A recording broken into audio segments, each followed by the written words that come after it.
Вопросы изучения коми-языка столичное представительство Коми Войтер поднимает на каждой конференции. Сегодня с легкой руки активистов в детских садах Сыктывкара есть уголки коми-края, фрагменты коми-изб, где проводятся фольклорные праздники. В 23 дошкольных учреждениях малыши изучают коми-язык. В течение года для родителей и детей-билингвов проводили семейные практикумы. Кыв-поз – языковое гнездо. Отдыхать активистам было некогда. Республика сейчас конкурс. Помогали провести конкурс «Кто, где, когда». Помогали провести фестиваль «Умеем петь, умеем и играть».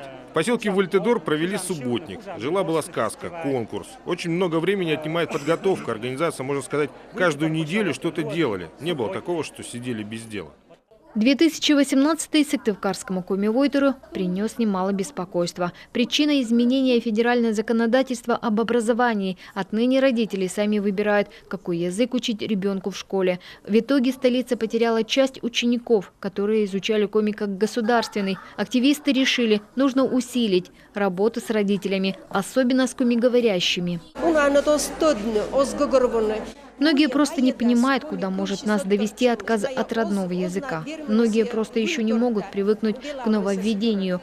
Куда мы успели сходить на собрание, там много родителей выбрали коми-язык. А вот куда мы не успели дойти, там никто не выбрал. Поэтому в столице число учеников, которые учат коми-язык, сократилось. Поэтому работа с родителями на собраниях – одна из первостепенных задач представителей Коми Войтер в 2019.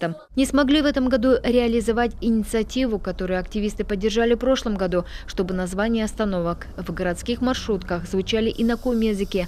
Но мэрия этот вопрос держит на контроле. Это возможно. У нас с января будут новые конкурсы и будут новые, так сказать, в том числе условия организации перевозок. И мы обязательно обратим на это внимание. По крайней мере, на основных городских маршрутах мы планируем начать эту работу.